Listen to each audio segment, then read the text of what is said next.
talking with Joe Birch, the new COO and governor of the Kitchener Rangers. Joe, thank you so much for doing this. Hey, Justin, thanks for having me.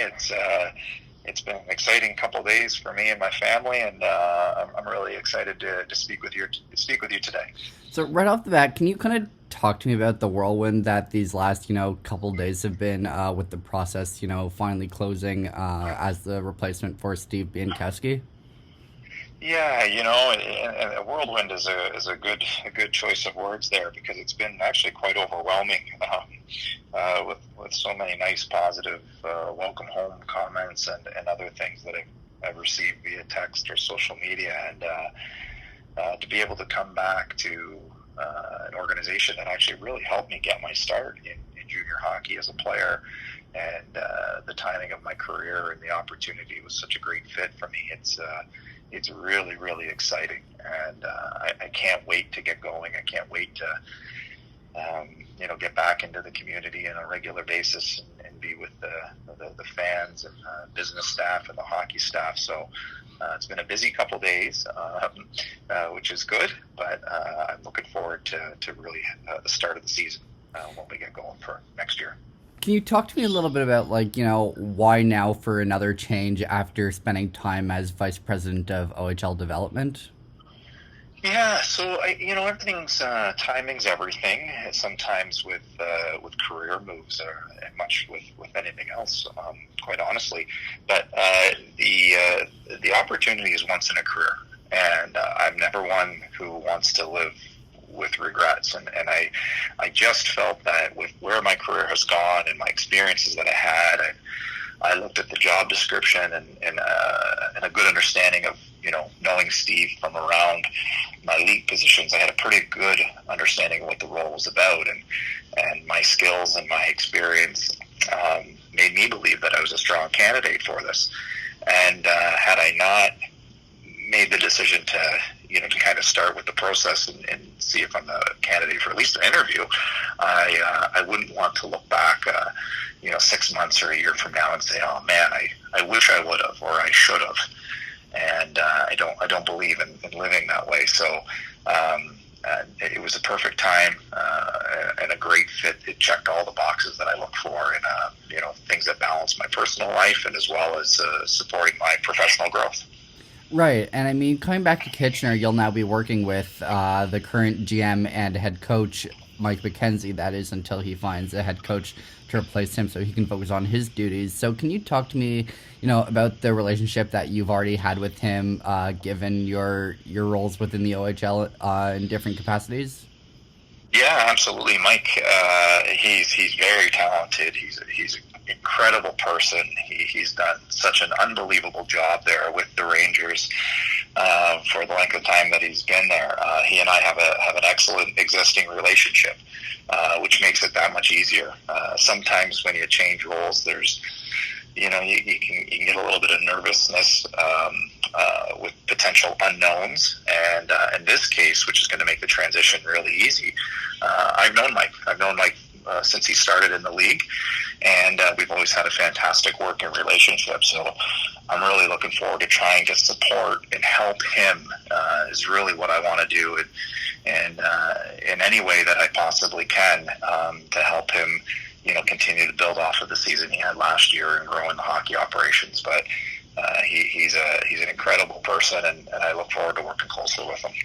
Right, and I mean, speaking further of Kitchener, you were most recently there back in November during the Canada-Russia series. So, I mean, with the electric environment that is constantly there at the Odd, can you talk to me about, the excitement to come to a place where it's always full and, the fans are so full of energy and support for their team? Yeah, I mean, I remember it as a player and being on the ice and having that experience. And then, yes, you're right. I come to the Odd usually once or twice a year, just as I had as a league employee just to be in all buildings. I do it I had done it pretty frequently within the other 19 organizations. But there's something special about the Odd, and there's something special about Ranger fans and the passion and the energy that you talked about. And Adam Bramhill and his team do an incredible game day experience for the fans, whether that's with the lasers and the lights and the beautiful video board. It one of a kind within the CHL, and I'm so grateful and looking forward for the opportunity to be part of that every Friday night, or every home game whenever those land to be, and to help continue with what they've built over the past decade or so. Right, and this isn't your first time taking on, a role of this capacity, as we've discussed. And as I understand, you were also with the Flint Firebirds for a period of time when things started to get a little weary there. So, can you talk to me about how that's kind of gotten you ready to take on a role like this? Yeah, for sure. That was a pretty unique situation that I was a part of, and I really gained some invaluable experience by having to go into Flint and overseeing hockey operations. I learned a lot about managing and working with people and dealing with adversity and planning and all the necessary organizational skills, overseeing hockey operations that relates to player contracts and more player recruitment and player trade. So all of that stuff was really, really, as I say, invaluable to help me in being prepared for what I'm about to step into here. Great people there as well, and I was very fortunate for that opportunity to work with so many fantastic people in Flint. And now being an alumnus of the Kitchener Rangers and, returning to the Odd, but, in the capacity of a staff member, can you talk to me a little bit about your playing days and, what you took away from it, and now, how that comes full circle as a staff member being the COO? Yeah, Justin, it's I had an incredible playing experience. I played under Jeff Ward and Brian Hayton, who were two fantastic coaches. I've actually heard from quite a few of my teammates and former Rangers, Boyd Devereaux and Rob DeSantis and Ryan Mouchinel and David Belitsky, who was my roommate, and have all reached out to me, which has been really, really incredible. I see a lot of those guys and talk to those guys pretty regularly, but some of my fondest memories of my life were being a Rangers player, and whether that was going to Eastwood or in the community working with schools or just on the ice in the games, and afterwards seeing fans and signing autographs. It's such a unique thing to be a Ranger in the Waterloo region and the community of Kitchener, that you wear it with pride, and there's sometimes some pressures that are involved about being in a leadership role at a young age, but that's also the great things that you can learn from having the opportunity to be a Kitchener Ranger. And I just look forward to doing it all over again, just in a different capacity, not on the ice this time. But it's truly, truly a special experience to be a Ranger. Right, and like you said, I think the fan interaction with the players is something that's really special, and this year they got to do it. I mean, the young kids, that is, with like Jacob Ingham, Sarah Noel, Riley Damiani, and that's really just to name a few. So, I mean, what overall from your playing career, is there something that stands out as your biggest memory, whether it be with Kitchener or not? That you take with you as a staff member through your roles in the OHL? Yeah, it's funny sometimes, and you hear this a lot when you talk to former players. Sometimes not so much about the ice experiences. Sometimes a lot of the memories are about, I remember draft day. I remember my first day at the rink. I remember my first day at school. I remember my first league game. Sometimes it's a long season at times, and I remember Saturdays at the rink. Those were some of my favorite memories, and just being at the rink on a Saturday practice and being around my teammates. So they all form together to create one large experience, and I think that's really important. From an overall playing side, one of the things that I do remember the most is in my first year, we were down 3-1 to the expansion Barrie Colts, and that wasn't supposed to happen.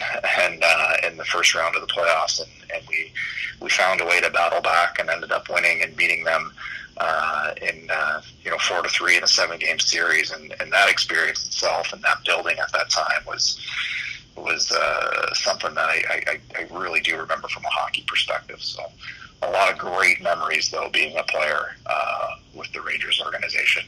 Yeah, and even during the week, that place is absolutely full, and I mean that's because of the team and the leadership that runs that team. And I mean currently that also has Dennis Weidman, as Kitchener is home to some great names to hockey. So can you talk to me a little bit about your excitement to come back to a place that's familiar and have names like that on the team in coaching capacities that you got to work with and pick their brains to put a solid team together? Yeah, hey, I think the simple thing is that, we want to be champions on the ice and off the ice. And able to do that in any great organization, you have to have talented people. And the organization has been led by, Steve and his awesome talents, and led on the hockey side by Mac. And then, Mike has done a great job in supporting with great assistant coaches, Dennis, Andreas, Brandon Murley, who's a former teammate of mine. You have somebody like Danny Liebold and Corey who are around, and those people are champions in their own, experts, whether it's equipment or athletic therapy. So the real key here is you hire talented people and you let them do their job. And when you do that, you start to build a foundation of an incredible culture and environment, and you just keep getting better every day, and you keep getting better every day, and you have passion towards it. And you may not always be the league champions, but you're going to have a tremendous amount of success on a consistent basis, and that's what you really want to be able to try to do, in my opinion.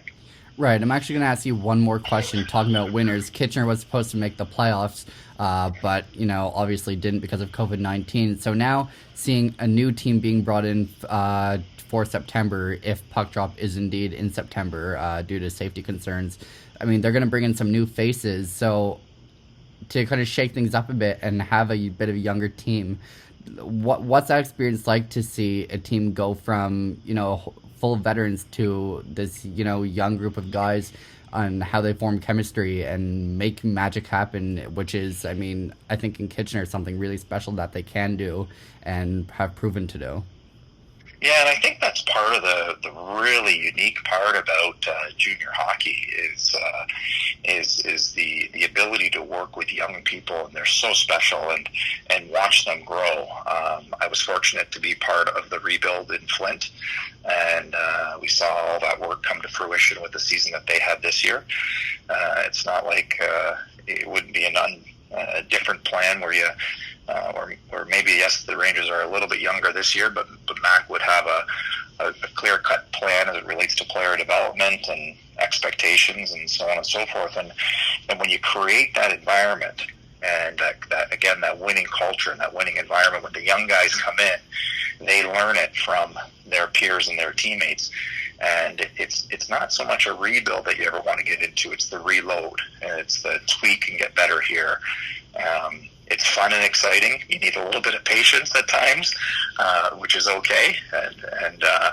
But it's also one of the most fun and exciting and challenging parts about working in junior hockey. So we're up for the challenge.